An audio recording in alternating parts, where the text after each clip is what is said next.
안녕하세요. 저는 지방에서 살고 있는 30대 중반 여성입니다.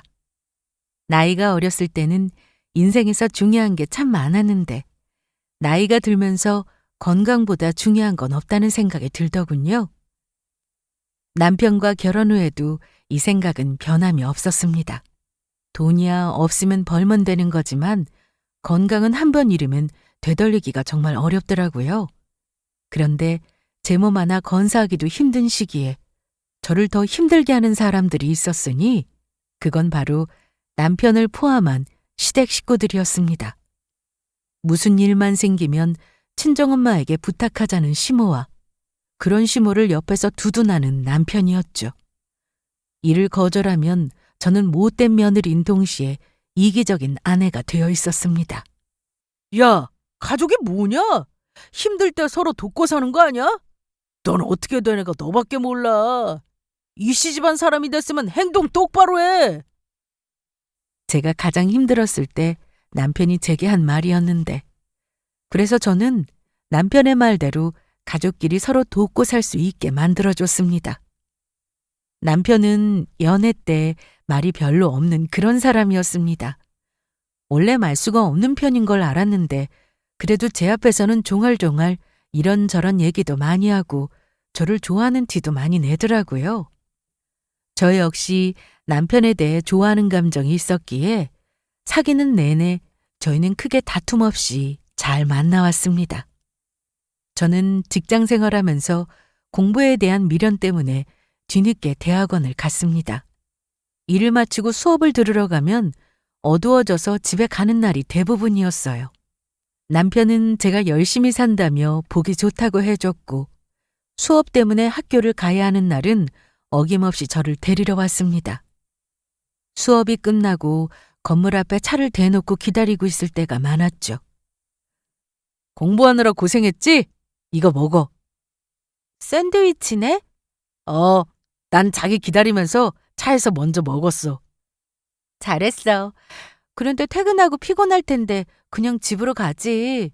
우리 주말에나 보는데 보고 싶어서 참을 수가 있어야지. 난 잠깐이라도 이렇게 매일 자기 얼굴 보는 게 좋단 말이야. 이게 마음이 없으면 절대 쉬운 일이 아니라는 걸 잘 알았기 때문에 남편에게 미안하면서도 고마웠습니다. 남편은 기념일을 되게 잘 챙기는 그런 사람이었어요. 그냥 넘어가도 서운할 거 하나 없는 날인데도 그냥 지나가면 섭섭하다면서 초콜릿이나 과자를 챙겨주기도 했고, 만난 지 1년 되었을 때도 기념일을 꼭 챙겼습니다. 물론 저 역시 받기만 하는 그런 성격은 아니었기에 연애 기간 동안 저희는 서로 잘 챙기며 그렇게 만났습니다. 저를 위해주고 항상 생각해주는 마음에 반했고, 오래 만나다 보니 저희는 결혼까지 하게 되었습니다. 결혼 후에도 여전히 남편은 저에게 잘했고 정말 가정적인 면을 보여주었습니다. 그런데 저한테만 잘하는 게 아니라 시댁에도 아주 잘하는 남편이었습니다. 사이가 나빠서 서로 안 보고 사는 것보다 훨씬 낫다고 생각했는데 남편은 좀 심했어요. 그래서 가끔 서운하긴 했지만 남편의 입장을 이해하려 했었습니다.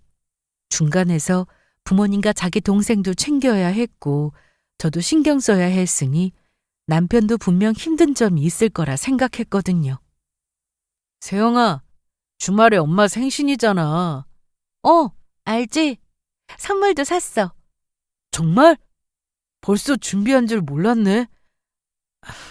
그런데 우리 엄마가 호텔 뷔페에 가본 적이 없으셔. 그래서 주말에 가서 먹으려고 하는데 어때? 그럼 괜찮지. 가자. 그래, 그럼 내가 바로 예약할게.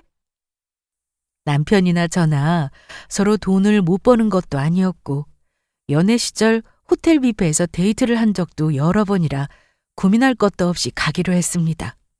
시부모님 입맛에 맞는 음식이 많으니 생신 때 식사하기엔 제격이라 생각했어요. 아버님은 다리가 아프셔서 일도 안 하시고 집에서 쉬고 계셨고 아버님이 동네에서 작게 식당을 하고 계셨습니다. 손님이 항상 많은 건 아니고 그냥저냥 유지되는 정도였어요. 젊은 시절부터 식당 일을 하셨다고 해서 생신 때 좋은 곳에서 식사하시면 아주 좋아하시겠다 싶었습니다. 예상대로 어머님은 생신날 아주 좋아하셨어요. 내가 우리 아들 덕에 이렇게 좋은 레스토랑에도 와보네. 엄마, 레스토랑 아니고 호텔. 그래, 호텔. 아우, 여기서 배 채우려고 아침부터 굶었어. 많이 드세요, 어머님. 그래, 너도 많이 먹어. 참 선물 고맙다. 네, 다음엔 더 좋은 거 해드릴게요. 말만 들어도 좋네. 그런데 남편은 적당이라는 게 없었습니다. 양가에 비슷하게 서로 잘하고 살면 아무 문제가 없는데 유독 시댁만 챙기곤 했어요. 그게 저는 섭섭했습니다. 아무래도 자기 식구니까 더 마음이 가는 거야 저도 이해는 하는데 시부모님 생신이나 결혼기념일 그리고 아가씨 생일까지 신경 써서 챙겼습니다. 반면에 저희 친정은 전혀 신경을 쓰지 않았죠. 친정 부모님 생신 때 식당 예약까지 바라지도 않았지만 날짜가 언제인지도 모르고 지나갈 때가 많았습니다. 전날 제가 말을 하면 아 맞다 하면서 급하게 선물 뭐 할까 이러는 남편이었습니다. 그게 좀 서운하긴 했지만 그걸로 남편과 다투는 일은 없었습니다. 그냥 제가 더 잘 챙기고 살면 되겠다 생각했어요. 그러던 어느 날 시댁에 가서 밥을 먹고 있었는데 어머님이 이런 말씀을 하셨습니다. 아들, 안방 집이 너무 좋아. 화질도 깨끗하고. 그래요? 잘 됐네요. 오래된 건 좀 버리세요. 끼고 있는다고 고장난 게 잘 나오는 것도 아니잖아요. 그래도 막상 버리려니 그게 안 되네. 아깝고. 이날 남편이 저 몰래 시댁에 가전을 사준 것을 알게 되었습니다. 아버님이 집에서 TV 보는 걸 정말 좋아하시는데 다리가 아프시니 매번 거실까지 나와서 TV를 보는 게 불편하셨답니다. 거실 TV가 고장이 나기도 했고 안방에 작은 사이즈로 TV를 사드린 거라고 했는데 저한테 아무 말도 없이 샀다고 하니 기분이 좀 안 좋았어요. TV는 물론 에어프라이기와 정수기도 한 대 놔드렸다고 하니 이건 좀 얘기해야겠다 싶었습니다. 집에 돌아와서 자기 전 남편에게 얘기를 꺼냈는데 남편은 그게 무슨 문제가 되냐는 식으로 말했습니다. TV는 자기도 봐서 알잖아. 리모컨이 먹통인 거, 액정도 금간 상태였고. 나한테 미리 말은 할 수 있었잖아. 그게 뭐 중요해. 당신도 그러라고 할 게 뻔한데 물어보나 마나지. 그래, 시댁에 TV 한 대 사드리자고 하면 내가 싫다고 하진 않았겠지. 그런데 말도 없이 이러는 건 아니잖아. 알았어. 앞으로 다 말하면 되는 거지? 남편은 귀찮다는 듯이 대답하고는 바로 이불을 뒤집어 쓰고 자버렸습니다. 정수기의 경우 매달 나가는 돈이 있었는데 그것도 남편이 내기로 했다고 하더라고요. 소액이라 따질 수도 없고 해서 그냥 넘어갔습니다. 제가 화난 포인트는 돈이 아니라 저 몰래 했다는 그 점 때문인데 남편은 그걸 이해하지 못하고 저한테 틱틱거리기만 했습니다. 남편은 같이 사는 저보다 어머님과 통화를 더 자주 하는 사람이었습니다. 뭐가 그렇게 할 말이 많은지. 적어도 이틀에 한 번은 어머님과 남편이 통화를 했어요. 저희는 서로 핸드폰을 오픈하고 살고 있었는데 그래서 가끔 남편의 핸드폰을 보면 통화 목록 1번은 어머님이었습니다. 자기 부모 자기가 챙기는 거야. 저도 뭐라고 할 생각은 없는데 서운한 건 어쩔 수 없더라고요. 그래서 저도 남편에게 바라지 않고 친정은 제가 알아서 챙기며 살았습니다. 그런데 언제인가부터 집에 있던 살림살이가 하나씩 사라지는 게 이상했습니다. 특히 주방 조리기구는 제가 잘 안 쓰더라도 제자리에 있는 걸 항상 확인했는데 이게 자리에 없더라고요. 자기야, 여기 걸려있던 스텐 가위 못 봤어? 몰라. 내가 주방 살림을 어떻게 알아? 잠깐만. 그 손잡이까지 스텐인 거 말하는 거야? 맞아. 나 그거 사고 한 번도 안 쓴 건데 감쪽같이 사라졌어. 그거 내가 엄마 줬는데. 뭐? 자기가 안 쓰는 것 같아서 엄마 갖다 줬어. 엄마가 마침 식당에서 가위가 필요하다고 하더라고. 올스텐이라 너무 좋다고 하시더라. 어디 갔나 했더니 남편이 말도 없이 어머님께 드렸다고 했습니다. 그 말을 듣고 너무 기가 막혀서 아니, 자기야. 우리 살림살이를 왜 어머님께 드려? 자기 안 쓰잖아. 당장 쓸 일이 없어서 그런 거지 나도 쓰려고 산 거잖아. 아이, 그럼 또 사면 되는 거지. 가위 하나 가지고 그러냐? 좀스럽게. 남편은 가위뿐만 아니라 실리콘 주걱과 넉넉하게 사둔 세탁 세제까지 몽땅 시댁에 가져다 줬습니다. 그리고 제가 뭐라고 하면 저를 좀스럽고 속 좁은 그런 사람으로 만들더라고요. 그럼 당신이 아끼느라 모셔 만들고 있는 낚시 가방 우리 아빠한테 드려도 돼? 당신한테 아무 말도 없이? 아니, 남의 물건을 왜 손을 대? 당신은 되고 나는 왜 안 돼? 똑같은 거야. 왜 집에 있는 살림살이를 말도 없이 시댁에 드리냐고. 그래, 알았어. 네 말이 다 맞아. 그런 일 말고도 시댁에 무슨 일이 생기면 남편은 무조건 나섰습니다. 그런데 어머님이나 남편이나 생각마저 너무 똑같아서 소름이었어요. 결혼한 지 얼마 되지 않았을 때 친정엄마와 함께 어머님이 하시는 식당에 가서 밥을 먹은 적이 있었습니다. 그런데 식사 후 계산하려고 카운터로 갔는데 세영아, 내가 은행에 급히 볼 일이 있어서 지금 가야 할 것 같으니까 잠깐 가게 좀 봐줄래? 네, 다녀오세요. 어머님이 자리를 비운 사이 손님이 오긴 했지만 바쁘진 않았습니다. 주문받고 반찬 세팅하는 게 어려운 일도 아니어서 제가 했는데 엄마가 가만히 앉아있기 좀 그렇다며 같이 하시더라고요. 그리고 그때 어머님이 볼일을 보고 돌아오셨는데 엄마가 손님께 서빙하는 모습을 보시고는 예, 세영아, 사부인 일 잘하신다. 네? 나중에 나 일 생기면 가게 좀 봐달라고 해도 되겠어. 이때 어머님이 하신 말씀을 그냥 흘려들었는데 어머님은 진심이었습니다. 그날 이후로 정말 어머님이 약속이 있으시거나 혹은 시댁에 무슨 일이 생기면 친정엄마부터 찾으셨어요. 엄마가 따로 일도 안 하시고 집에만 계신다는 이유였죠. 정말 급한 사정 때문에 엄마에게 부탁하는 거라면 저나 엄마나 얼마든지 도움을 드릴 수 있었지만 집에서 노는 사람이니까 당연히 해야 한다고 하니 저는 애초에 친정엄마 귀에 그런 말이 들어가지 않게 중간에서 바로 차단했습니다. 그러던 어느 날 시댁에서 한바탕 난리가 나는 일이 있었습니다. 신우가 사고를 쳤다고 했죠. 정말? 그럼 지금 아가씨가 임신 중이라고? 벌써 3개월이라고 하더라. 어머님, 아버님 많이 놀라셨겠다. 말도 마라. 난리도 아니었다. 퇴근 후 어머님 연락을 받고 시댁에 다녀온 남편은 시댁 상황을 저에게 설명해 줬는데 어머님이 머리에 띠까지 두르고 들어누우셨다고 했습니다. 저도 이렇게 놀랐는데 어머님 속은 어떠실지 짐작이 되었죠. 암튼 신우는 빠르게 결혼을 서두르게 되었고 급히 식장부터 예약 후 가족들만 모인 자리에서 결혼을 하게 되었습니다. 신우 남편, 그러니까 시 매부에 대해서 어떤 사람인지 저는 자세히 들은 얘기는 없었고 다만 신우의 시댁이 좀 사는 집이라고 했습니다. 그래서 어머님도 처음에 화를 냈다가 신우 시댁이 괜찮은 걸 알고는 빨리 결혼을 추진하셨던 것 같습니다. 암튼 신우가 결혼 후 한동안 시댁이나 저희 집이나 조용했습니다.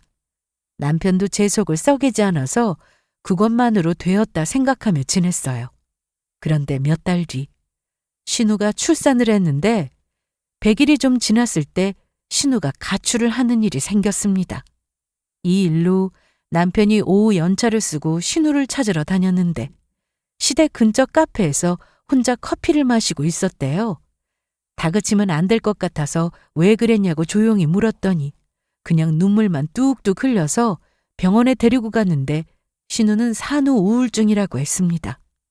저도 들은 적이 있어요. 출산 후 호르몬 변화도 있고 육아 스트레스에 불안감도 커지니 생각보다 많이 찾아온다고 하더라고요. 심지어 신우는 따로 집을 얻어서 사는 게 아니라 본인 시부모님과 같이 생활하다 보니 그것도 부담이 되었을 거라면서 남편이 아주 크게 걱정을 했습니다. 다행이네. 아가씨 컨디션은 어때? 괜찮은 것 같아. 일단 내가 다시 집으로 돌려보냈어. 그래, 자기가 고생했다. 고생은 뭐 우리 지훈이가 걱정이지. 가서 적응을 잘해야 할 텐데. 그런데 다음 날이 바로 토요일이었는데 신우가 시매부와 함께 아기를 안고 집으로 찾아왔습니다. 저는 이때 화장실에 있어서 제대로 인사도 못했는데 볼일을 보고 나와보니 아기만 있더라고요. 어떻게 된 거야? 어떻게 되긴. 오늘 하루만 조카 봐주기로 했어. 애만 두고 갔단 말이야? 자기도 알잖아. 우리 지훈이 지금 우울증 온 거. 그래서 매제가 내 동생 바람 좀 씌워주고 싶다고 해서 애 맡기러 온 거야.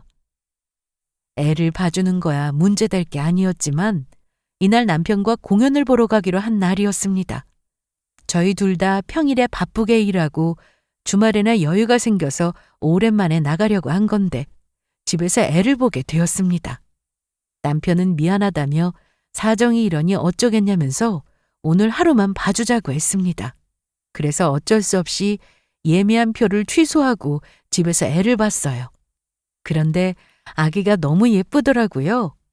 그래서 좀 전까지만 해도 화가 나서 기분이 별로였었는데 저나 남편이나 아기를 보면서 안 좋은 감정도 싹 사라졌습니다. 어머, 웃는 것 좀 봐. 너무 예뻐. 진짜 이쁘다. 내 동생 닮아서 아주 이뻐.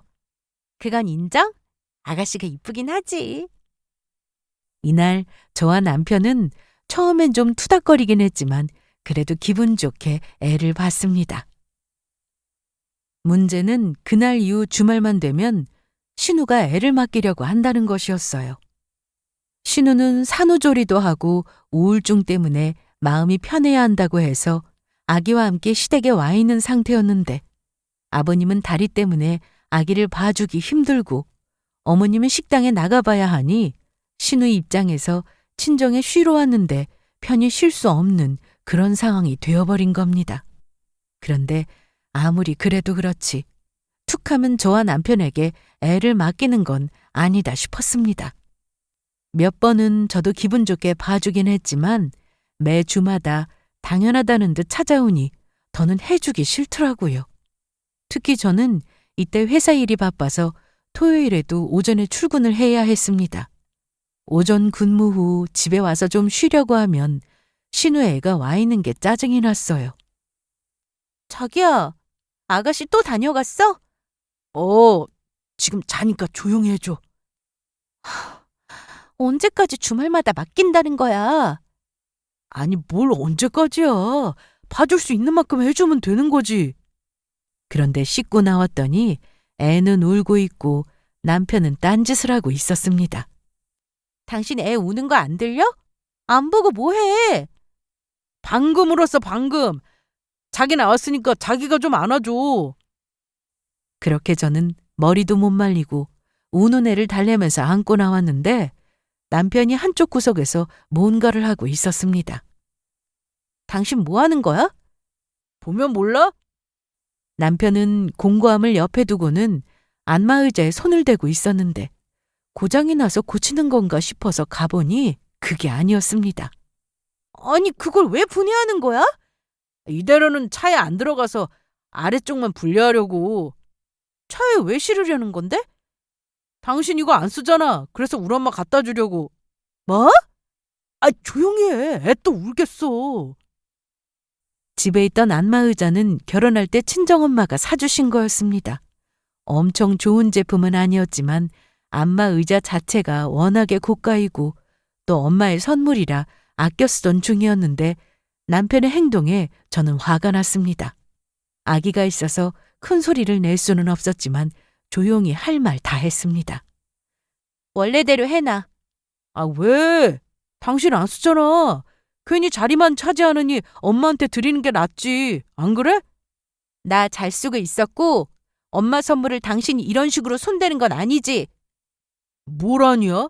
필요한 사람 쓰게 하는 게 훨씬 좋은 거라고. 내 말대로 해. 어차피 당신 쓰지도 않는데 안마의자가 쓰고 싶으면 엄마 집에 가서 쓰면 되잖아. 남편이 계속 제 말을 듣지 않자 저는 아기를 남편에게 주고는 애를 보라고 했습니다. 화를 낼 수도 없고 소리를 지를 수도 없는 상황이라 답답했지만 이날은 조용히 지나갈 수밖에 없었습니다. 그리고 그날 저녁 애를 데리러 온 신우에게 아가씨, 앞으로 저희 집에 애 맡기러 오지 마세요. 왜요? 한두 번도 아니고 우리가 아가씨 애 봐주는 사람들 아니잖아요. 나는 빼. 나는 좋으니까. 그래. 그럼 당신이 보면 되겠네. 아가씨도 들었죠? 앞으로 주말마다 남편이 직접 시댁에 갈 거니까 애 보라고 하면 되겠네요. 재영아, 말이 또 왜 그러냐? 나 혼자 애를 어떻게 봐? 그건 당신이 알아서 하고. 저 한동안 토요일에도 출근해야 하는데 집에 와서 애까지 볼 체력 안 돼요. 신우는 제 말에 불같이 화를 내며 돌아갔고 남편 역시 저에게 섭섭하다고 했습니다. 그리고 신우가 애를 데리고 돌아간 뒤 남편에게 저는 한 소리 했습니다. 그렇게 애 봐주고 싶으면 당신이 해. 그리고 안마의자 오늘 내로 원상복구 시켜놔. 지사에서 진짜. 그래, 알았다. 내가 내 돈으로 엄마한테 사드리든가 해야지 원. 그리고 내 동생 자식인데 그거 하나 못 봐주냐? 넌 왜 그렇게 이기적이냐? 어? 남편이나 저는 이날 대판 싸웠습니다. 처음에 기분 좋게 들어줬지만 점점 선을 넘는 신우의 행동에 못하겠다고 한 건데 그걸 가지고 남편은 저에게 섭섭하다고 했죠. 가족끼리 돕고 사는 게 맞는 게 아니냐는 말을 입에 달고 사는 남편이었는데 저야말로 남편에게 실망은 물론 배신감도 느꼈습니다. 사는 동안 저 모르게 살림살이를 하나둘씩 시댁에 가져다 주는 행동은 계속 이어졌는데 하나씩 보면 얼마 안 하는 물건들이었지만 액수를 떠나서 시댁에 물건을 갖다 주는 남편이나 그걸 또 좋다고 받으시는 어머님이나 저는 이해가 되지 않았습니다. 그런데 제가 주말에 신우 애를 더는 봐줄 수 없다고 한 뒤로 신우가 또 가출을 했다고 연락이 왔습니다. 신우의 시댁에서는 쉴 만큼 쉬었으면 애 데리고 그만 들어오라고 했다는데 신우는 본인 시댁에 들어가고 나서 일주일도 되지 않아 집을 나간 겁니다. 아무리 산후 우울증이라고 해도 이런 행동은 본인은 물론 가족들에게도 아무런 도움이 되지 않았습니다. 신우의 나이는 고작 20대 초반이었는데 아무리 나이가 어리다 해도 애까지 낳고 엄마가 되었으면서 한 번도 아니고 또 가출을 했다고 하니 전처럼 마음이 짠하거나 하지 않더라고요. 그냥 한마디로 철이 없어 보였습니다. 그런데 시댁이 매일같이 시끄러운 이 상황에 저에게도 문제가 하나 생겼습니다. 갑상선에 문제가 생기면서 병원에 자주 다녀야 했어요. 처음에는 암인가 싶어 걱정을 했는데 다행히 그건 아니었고 갑상선 항진증 진단을 받았습니다. 감기처럼 하루 이틀 약을 먹고 증상이 좋아지는 질환이 아니어도 병원도 오래 다니면서 치료받고 약도 꾸준히 먹어야 한다고 하더라고요. 시댁은 신우 때문에 정신없으니 제가 아픈 것까지 말씀드릴 수는 없어서 사이가 예전 같지는 않았지만 그래도 남편에게는 얘기했습니다. 뭐? 아니, 왜 갑자기? 당신 건강했잖아. 요즘 좀 힘들긴 했어. 왜? 설마 나 때문이라고 하려는 건 아니지? 말이라도 괜찮냐고 하고 치료받으면 잘 될 거라고 해주면 좋을 텐데 굳이 저런 식으로 말하는 남편을 보니 짜증이 확 올라왔습니다. 병원에서는 약 먹고 증상 지켜보면서 약을 조절하자고 했는데 완치가 되더라도 재발되는 경우가 많다고 했습니다. 그리고 이 질환이 면역력 문제라고 하더군요. 스트레스와도 연관이 있고 피곤하면 재발된다고 하는 만큼 저 스스로 면역력 관리에 신경을 많이 써야 했습니다. 결혼 전에는 감기 한 번 잘 안 걸리던 건강 체질이었는데 물론 나이가 들면서 이런저런 질환에 걸릴 수는 있겠지만 속이 좀 상했습니다. 남편과 시댁 일로 그가 너무 신경을 쓰고 스트레스를 받아서 그런 건가 싶은 생각이 들어서요. 그래서 저는 열심히 병원에 다니며 치료받고 약도 잘 챙겨 먹었습니다. 그리고 몸이 좋아질 때까지는 제 몸만 생각하며 지내기로 했어요. 신우는 여전히 툭하면 또 가출을 했고, 이 문제로 남편은 퇴근하고 집에 오면 거의 자기 동생 얘기만 했습니다. 전에는 남편이 이런 얘기를 하면 듣기 싫었는데 이제는 또 그러나 보다 하고 그냥 넘겨버렸어요. 신경 쓰면 저만 스트레스니까요. 세영아, 넌 걱정도 안 돼? 뭐가? 내 동생 또 집 나갔다는데. 아가씨가 너무 철이 없네. 뭐? 나이가 어려도 언제까지 어릴 건데 애엄마면 현실을 받아들이고 잘 살 생각을 해야지. 너무한다. 네 친동생 아니라고 걱정도 안 되나 보다. 그러는 당신은 내가 병원에 다니면서 몸이 좋아졌는지 어떤지 걱정도 안 돼? 그러자 남편은 갑자기 입을 다물었습니다. 표정을 보니 할 말이 없는 눈치였어요. 남편은 이날 이후로 제 앞에서 자기 동생 얘기를 잘 하지 않았는데 저희는 이미 남보다 못한 그런 사이나 마찬가지였습니다. 남편은 퇴근 후 집에 와서 어머님과 한번 통화하기 시작하면 1시간은 기본에 2시간까지 핸드폰을 붙들고 살았는데 들어보면 거의 신우의 얘기였습니다. 저는 피곤해서 일찍 씻고 약을 먹은 뒤 자기 전에 안마의자도 좀 하고 자는데 그런 저를 보고 남편은 태평해서 좋겠다며 비꼬는 말을 하기도 했습니다. 연애 때는 그렇게 저를 위해주고 아껴주더니 제가 아파서 병원에 다니는 걸 알면서도 저러니 한 집에 같이 있는 것도 싫을 정도가 되었습니다. 그러던 어느 날 신우가 너무 힘들다면서 애를 데리고 또 시댁에 와 있다고 했는데 어머님이 신우와 함께 저희 집으로 찾아왔습니다. 잘 지냈냐? 어쩜 그렇게 전화를 안 하냐, 너는? 정진 씨랑 매일 통화하시잖아요. 아들하고 며느리랑 갔니? 그래도 저보단 아들 목소리 듣는 게 더 좋지 않으세요? 그거야 그렇지만 그래도 네가 한부 전화하면 더 좋은 거지. 그런데 어쩐 일이세요? 우리 정진이한테 얘기 못 들었어? 네? 너 얘기 안 했냐? 시모가 남편을 향해 질문하자 남편은 갑자기 천정을 쳐다보면서 입을 열지 않았습니다. 네가 얼마나 눈치를 줬으면 우리 아들이 저리 눈치를 보냐? 어머님, 눈치를 주긴 누가 줘요. 내가 여기 온 이유는 네가 우리 딸 애 좀 봐야겠다. 네?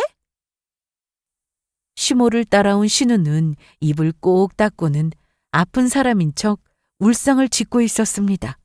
제 눈에는 연기로 보였어요. 제가 왜요? 왜냐니? 너도 알겠지만 우리 지훈이가 산후 우울증이야. 아직도요? 아직도라니? 이건 관리 못하면 오래가는 거야. 우리 딸 사돈댁에서도 애는 안 봐준다고 하더라. 그러니 어쩌겠어. 우리가 책임져야지. 그럼 어머님이 보시면 되겠네요. 얘 좀 봐. 난 식당 나가야지. 네 아버진 무릎 아파서 애 못 보고. 저는 평일엔 회사 출근해야 해요. 주말에 쉬어야 하고요. 애 보면서 쉬면 되겠네. 애 보면서 어떻게 쉬어요? 배고프면 밥 주고 쉬하면 기저귀 가면 되는 거지 뭐 어려워? 그렇게 쉬운 거면 애엄마인 아가씨가 쉬엄쉬엄 애 보면 되겠네요. 야, 너 왜 이래? 그냥 알겠다고 하면 될 것을. 전 못합니다. 애는 엄마가 보는 거지 제가 왜 아가씨 애를 봐요? 아가씨가 회사를 다니는 것도 아니고 병원에 가도 오래 있는 것도 아닌데. 그래, 못하겠다 이거지? 네가 못하면 집에서 노는 네 엄마한테 시켜야겠다. 저번에 우리 식당 왔을 때도 내가 잠깐 맡겼더니 일 잘하시더라. 애도 잘 보시겠지? 그런데 이 상황에 남편이 자기 가족들 앞이라고 목소리를 내더라고요. 그래, 맞아. 가족끼리 서로 돕고 하는 거지. 장모님 집에서 노시잖아. 아주 딱이네.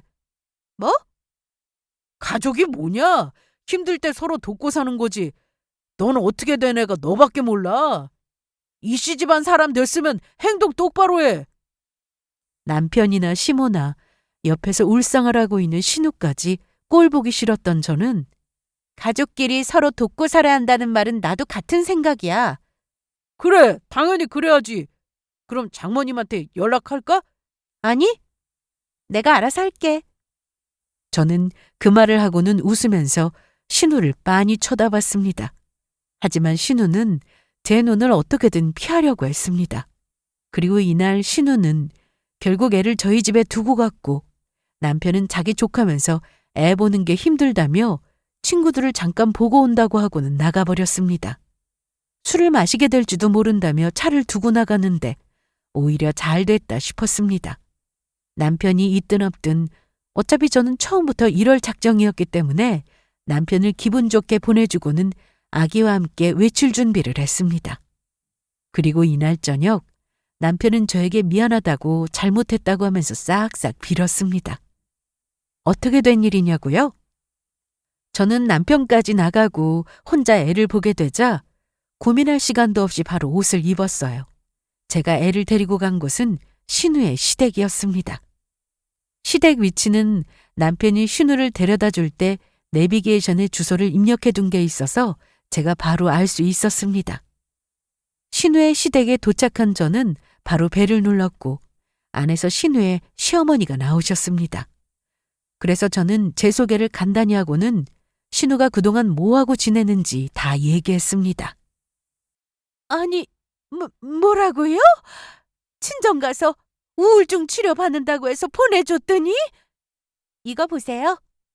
저는 평소에 SNS를 하지 않아서 몰랐는데 예전에 남편의 핸드폰에서 신우의 SNS를 보게 되었습니다. 요즘은 안 하는 사람들이 거의 없고 신우는 특히 나이도 젊고 하니 당연히 할 줄은 알았는데 올라온 사진을 보니 너무 기가 막혔습니다. 산후 우울증이라면서 SNS를 할 시간이 어디 있나요? 물론 하는 거야 본인 자유지만 신우는 누가 봐도 산후 우울증이 아니었습니다. 애 낳고 몸이 안 좋고 힘들어서 쉬려고 시댁에 온 거라더니 딱 그 시기에 친구들 만나서 노는 사진이 올라와 있었고 저한테 애를 맡기고 간 주말에는 클럽까지 갔더라고요. 그래서 제가 이런 신우를 보고 철이 없다고 한 거였습니다. 그리고 제 인생도 아니니까 관여하고 싶지 않아서 뭐라고 살든 그냥 두었는데 시댁 식구들이 저한테 이렇게 나오니 저도 어쩔 수가 없었습니다. 남편 놈은 자기 동생이 그러고 다니는 걸 알면서 그게 육아 스트레스를 푸는 거라며 무조건 동생 편이었는데 서로 주고받은 톡 내용을 보면 남편은 신우를 끔찍이도 아꼈습니다.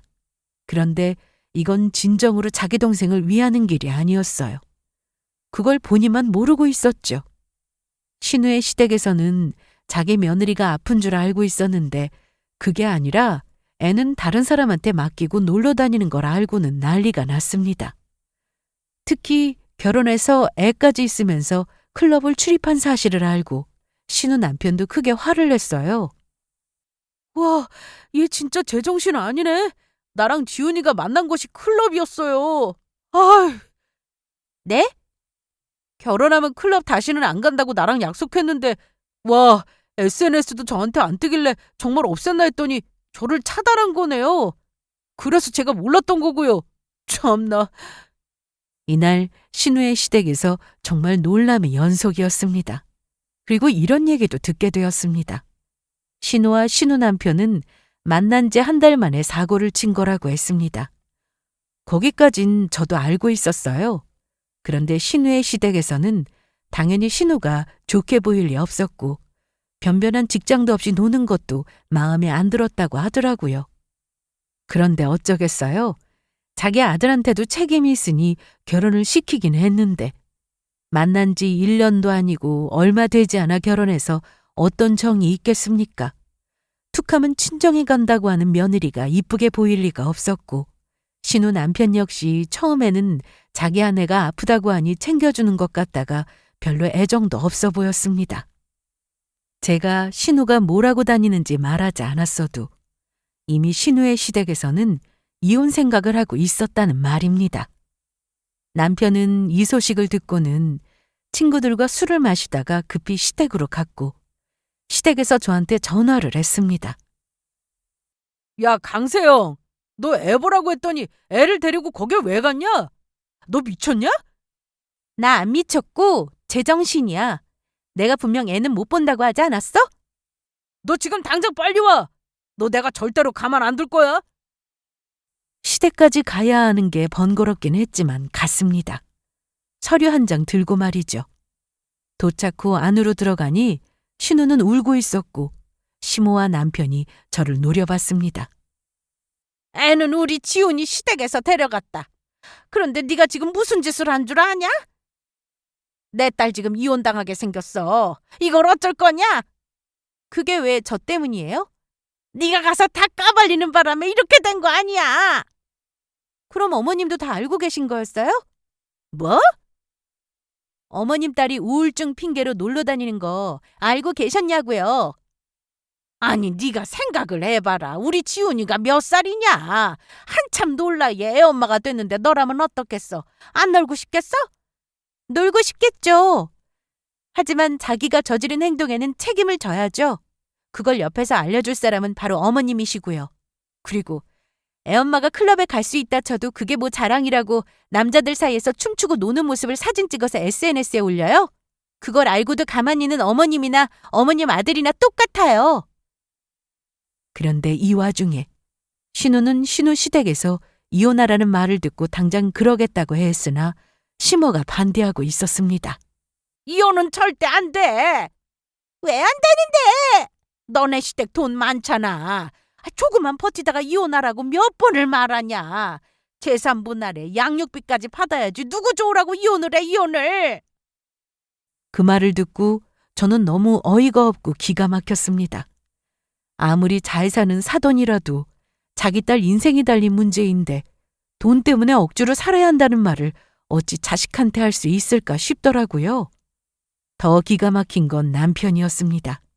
남편도 신우를 달래면서 어떻게든 집에 들어가게 하려고 했는데 본인 사생활이 다 밝혀진 마당에 시댁을 다시 어떻게 들어가겠어요?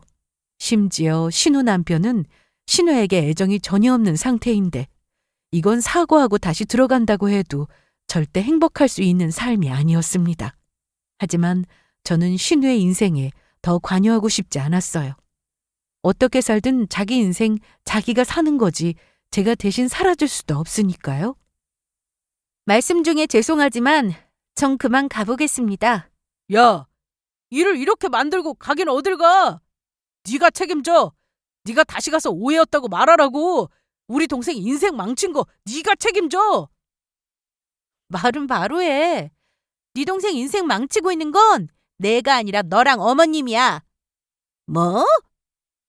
저라면 때려서라도 정신 차리게 할 텐데 일을 이렇게까지 만든 건 어머님이에요. 야, 너 말 다 했어? 아니, 한마디 더 나왔어. 이거 받아. 이게 뭔데? 이혼 서류야. 나 너 같은 놈하고 못 사니까 이혼해. 시모는 자기 딸이 이혼당하게 생긴 이 상황에 저까지 이혼 얘기를 꺼내니 바닥에 주저앉으셨는데 그러거나 말거나 저는 자리에서 일어났습니다. 내가 왜 너랑 이혼을 해야 하는데? 나도 묻자. 나는 왜 너랑 계속 같이 살아야 하는데? 나 없는 단톡방에서 신나게 떠들 때는 좋았지? 네 동생이 애 보기 싫다고 징징거리니까 뭐? 어떻게든 나를 구슬려서 애 보게 만들겠다고? 나는 네가 시키면 그대로 해야 하는 사람이니? 남도 아니고 시댁 일이면 너도 좀 적극적으로 돕고 해야 하는 거 아니야? 아니야. 너는 네 동생 일에 지나치게 간섭할 게 아니라 우리 가정에 신경을 썼어야 했어. 내가 갑상선 치료받느라 병원 자주 다니고 매일 약 먹는 거 알면서 몸은 좀 어떠냐고 빈말이라도 너 나한테 한 적 있어? 병원에서는 어떻게든 안정 취해야 한다고 해서 회사에서도 내 사정 봐주고 있는데 정작 더 편해야 하는 집에서 네가 날 더 힘들게 했잖아. 그리고 여기 많이 보던 물건들이 있네? 이거 내가 결혼할 때 샀던 가위부터 아끼느라 잘 안 썼던 접시에 그리고 아가씨! 목에 걸고 있는 그 목걸이 어디서 났어요? 많이 보던 건데? 네? 이거 우리 남편이 사준 건데 왜요? 아, 그래요? 아가씨는 입만 열면 거짓말이네요. 뭐라고요? 나 그 목걸이 제가 친구랑 공방 가서 직접 디자인해서 만든 거예요.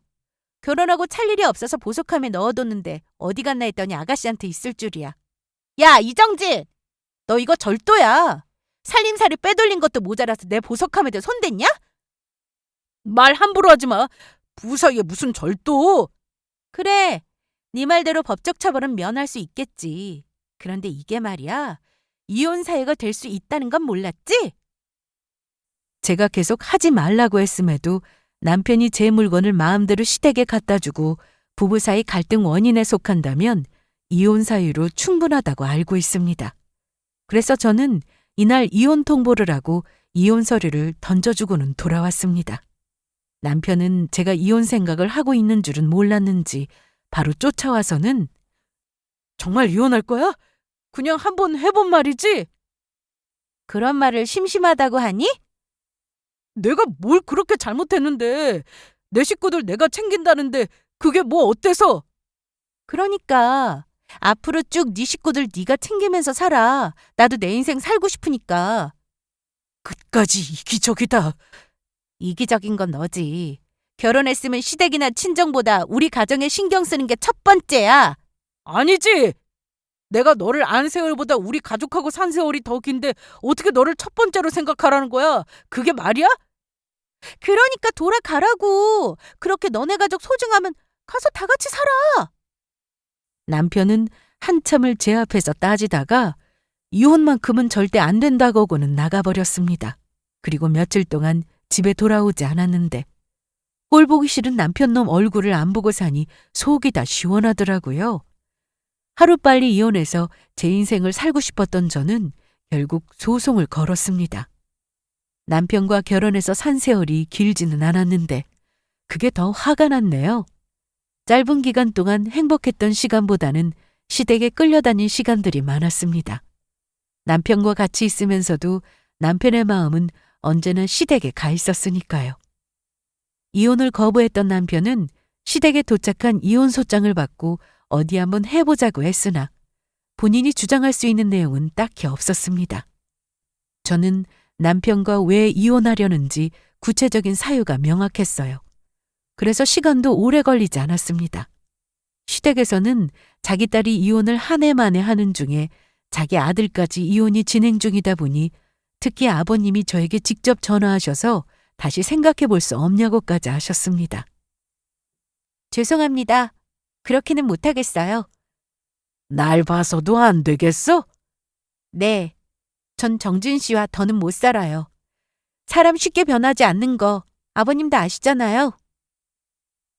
아버님과는 안 좋은 감정이 있는 건 아니었지만 시댁에서 시종일관 모든 일에 무관심이셨던 분이기에 아버님의 전화에도 저는 소송을 그만둘 생각은 없었습니다. 그렇게 드디어 저는 남편과 이혼을 하게 되었습니다. 그리고 저 몰래 시댁에 빼돌렸던 제 물건들도 다 돌려받게 되었고요. 어떻게든 자기가 원하는 대로 저를 조종해서 같이 살 생각이었던 전 남편은 생각대로 못하게 되자 저를 대하는 태도가 확 달라졌습니다. 그게 순간뿐이라는 걸 제가 왜 모르겠어요? 이혼해서 좋냐? 세영아, 우리가 이렇게 쉽게 끝날 사이였어? 나도 몰랐어. 네가 이런 인간인 줄. 뭐? 내가 잘못했다. 지난 세월 내가 너한테 신경 쓰지 못하고 산 거 미안해. 이제 우리 엄마나 아빠 그리고 내 동생한테 관심 끌게. 그게 지금 와서 무슨 소용이야? 그냥 너 하던 대로 하고 살아. 사람이 갑자기 변하면 어떻게 되는지 네가 더 잘 알지? 뭐라고? 우리 연애할 때 생각 안 나니? 사람은 다 자기 팔자대로 사는 거라며. 그래서 어느 날 갑자기 사람이 변하면 죽을 때가 된 거라고 했잖아. 네 입으로 나한테 직접 말해놓고 벌써 까먹었어? 우리는 서로 가는 길이 다른 사람이야. 그래서 헤어진 거고. 그러니까 너는 너 갈 길 가면 된다고. 전 남편은 이혼까지 한 마당에 다시 잘해보자며 구질구질하게 굴었는데 얼굴을 보는 것도 목소리를 듣는 것도 너무 싫었습니다. 그날 이후로 저는 친정에 들어갔고 열심히 병원에 다니며 약 먹고 편하게 지내려고 노력했습니다. 친정에 있으니 굳이 제가 노력하지 않아도 마음이 편해지더라고요. 그리고 얼마 뒤 전 신우의 소식을 들었는데 결국 이혼을 당했다고 했습니다. 전 시모는 자기 딸이 애까지 뺏기고 이혼을 당하자 어떻게든 다시 데려오려고 변호사를 찾아 상담을 받으러 다닌다고 했는데 다시 데려온들 그 아기가 행복하게 살 수 있을까 싶더라고요. 아기의 행복을 생각하면 절대 그렇게는 못할 텐데 전 남편의 가족들은 하나같이 다 이기적인 사람들이었습니다. 저는 친정에서 출퇴근을 하며 지내는 동안 몸이 정말 많이 좋아졌습니다. 병원에서도 약을 줄여도 된다고 할 정도로 눈에 띄게 안색도 좋아졌죠. 매일 피로를 달고 살았는데 그것도 정말 좋아졌어요. 아직 완치 단계까지는 아니지만 조금 더 치료를 받으면 된다고 하니 저도 희망이 보였습니다. 전 남편은 그때 이후로 2번 정도 저를 찾아왔었습니다. 듣고 싶지 않은 자기 가족 얘기를 또 늘어놨는데 엄마가 식당 접었어. 손님도 없고 일할 의욕도 없다고. 내 동생은 이번에 진짜로 우울증이래. 이건 거짓말 아니야. 애기 보고 싶다고 매일 울면서 지내. 나도 답답하다. 그런 얘기를 왜 나한테 하는데? 너 이런 애 아니었잖아. 맘 약해서 TV 드라마만 봐도 눈물 흘리던 애가 왜 이렇게 차가워졌어? 야, 네 동생이 뭐 우울증? 여전히 클럽 다니던데 아직도 정신 못 차렸냐? 뭐? 예전에 전신우의 SNS를 봤을 때 아이디가 독특해서 기억에 남았는데 이혼 후 딱 한 번 들어가 본 적이 있었습니다. 그런데 여전하더라고요. 정말 사람은 변하지 않는구나 싶었습니다. 그런데 전 남편이 저에게 와서 뻔뻔하게 저런 거짓말을 하니 정신 좀 차리라고 머리통을 3개 쥐어박았네요. 돈 버는 사람이 없으니 전 남편이 벌어서 시댁 식구가 생활해야 했고 철없이 놀러 다니는 동생까지 챙겨야 하니 전 남편은 아마 저와 살았던 때가 그리웠을 겁니다. 하지만 이제 와서 잘못을 빌어도 너무 늦었죠. 본인과 헤어지고 제가 더 잘 사는 것처럼 보였는지 저에게 매달리며 재결합을 요구했는데 단칼에 거절했습니다. 그리고 그날 이후 한 번 더 찾아왔다가 친정아빠한테 걸려서 크게 혼난 뒤로 그 이후로는 모습을 본 적이 없습니다. 정말 스트레스를 무시 못하는 것 같아요. 전 시댁에서 벗어나기만 했는데 제가 정말 많이 건강해졌거든요. 앞으로 운동도 열심히 할 거고 제 일도 열심히 해서 인생을 잘 살아보려고 합니다. 제 사연이 좀 길었는데 끝까지 들어주셔서 감사드리고 여기서 이만 마치겠습니다. 여러분의 인생도 좋은 날로 가득하길 바라겠습니다.